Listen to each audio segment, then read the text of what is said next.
Halo, nama saya Amel dari kelompok 5. Saya Bayo dari kelompok 5. Saya Eksal dari kelompok 5. Saya Najak dari kelompok 5. Saya Andika dari kelompok 5. Halo, saya Jenderal dari kelompok 5. Di sini kami akan mempresentasikan dan membahas mengenai sistem operasi. Di sini saya akan membacakan pengertian sistem operasi.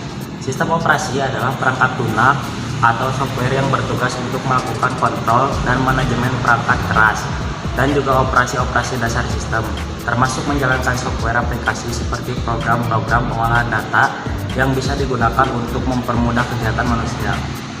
Di sini saya akan membacakan fungsi-fungsi sistem operasi. Pertama, membuat komputer menjadi lebih mudah dan menarik serta nyaman digunakan. Kedua, memungkinkan sumber daya komputer digunakan secara efisien. Yang ketiga, penghubungan antara lapisan hardware dan lapisan software. Keempat, sebagai sumber daya dan mengalokasikannya, misalnya memori, CPU, listrik, dan lain-lain.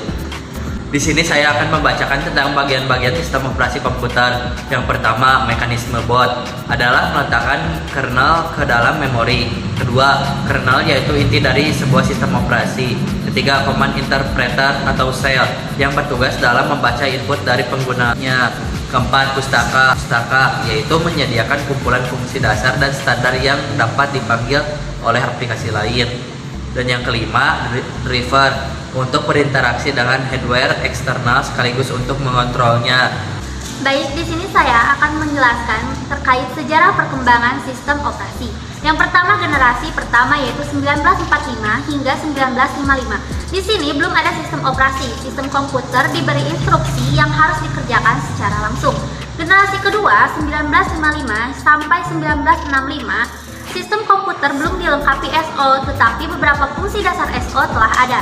Di generasi ketiga yaitu 1965 hingga 1980 memiliki ciri-ciri yaitu multi-user, multi-programming berbagi waktu atau yang kita bisa sebut time sharing.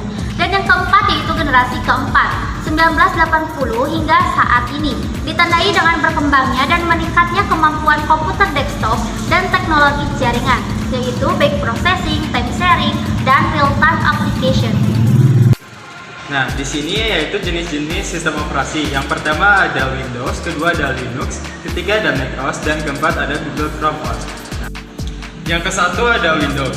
Sistem operasi yang dikembangkan oleh Microsoft Corporation yang menggunakan antarmuka dengan berbasiskan GUI atau Graphical User Interface atau tampilan antarmuka bergrafis.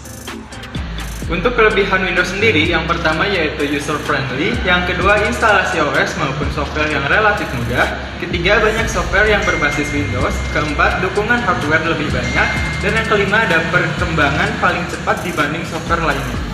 Adapun kekurangan Windows sendiri yaitu sifatnya share source atau closed source, yang kedua harga lisensi atau harga jual yang mahal, yang ketiga banyak virus atau malware yang menyerang Windows, keempat sistem keamanan yang kurang, dan kelima membutuhkan hardware yang mumpuni untuk OS Windows yang terbaru.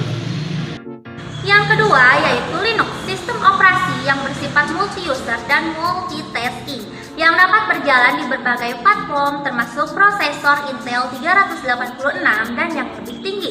Sistem operasi ini mengimplementasikan standar POSIX. Linux dapat berinteroperasi secara baik dengan sistem operasi yang lain termasuk Apple, Microsoft, dan Novell. Kelebihan Linux yang pertama, sistem keamanan yang unggul. Yang kedua, open source, sehingga dapat dikatakan untuk mendapatkan Linux tidak berbayar, yaitu gratis untuk menggunakan Linux. Yang ketiga, Linux mempunyai kompatibilitas ke belakang yang lebih baik. Yang keempat, tidak memakan banyak resource dibanding Windows. Dan yang terakhir, sistem keamanan yang unggul karena Unix family. Selanjutnya, di sini Linux pun mempunyai kekurangan. Yang pertama, banyak pengguna yang belum terbiasa dengan Linux. Bagi yang tidak mempunyai dasar komputer yang kuat, apalagi masih Windows Mint. Yang kedua, dukungan perangkat keras dari vendor-vendor tertentu yang tidak terlalu baik pada Linux. Dan yang terakhir, proses instalasi software yang tidak semudah di Windows. Instalasi software di Linux akan menjadi lebih mudah bila terkoneksi ke internet atau bila mempunyai CD atau DVD repository-nya. Bila tidak, maka kita harus mendownload satu persatu package yang dibutuhkan beserta dependensiesnya. Selanjutnya yang ketiga ada macOS. macOS adalah singkatan dari kata Macintosh Operating System. macOS diciptakan oleh perusahaan Apple Inc. dengan desain yang elegan tapi mudah digunakan oleh sang pengguna. macOS merupakan sistem operasi pertama yang menggunakan graphical user interface. macOS pun memiliki kelebihan. Yang pertama ada multitasking, yang kedua bisa mengenal file format Windows, yang ketiga tampilan yang lebih glossy sehingga bagus untuk graphic design multimedia, yang keempat ada open source code sehingga macOS sulit dibajak, yang terakhir kelima ada time machine yang akan bekerja secara otomatis pada background tanpa mengganggu aplikasi yang dijalankan untuk membackup sistem yang sedang berjalan dan perubahan-perubahan pada data dan lain-lain. macOS pun memiliki kekurangan. 1. Mahal. Kedua, software di macOS tidak begitu lengkap.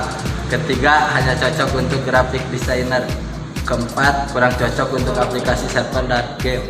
Kelima, macOS tidak dapat digunakan bersama-sama dengan sistem peroperasian lain yang tidak menggunakan sistem macOS dan lain-lain. Yang keempat, Google Chrome OS. Google Chrome OS adalah sistem operasi sumber terbuka yang dirancang oleh Google Inc. untuk bekerja secara eksklusif dengan aplikasi web. Sistem operasi ini berbasis Linux dan hanya akan berjalan pada perangkat keras yang dirancang khusus. Antarmuka penggunaannya dirancang mengambil pendekatan minimalis.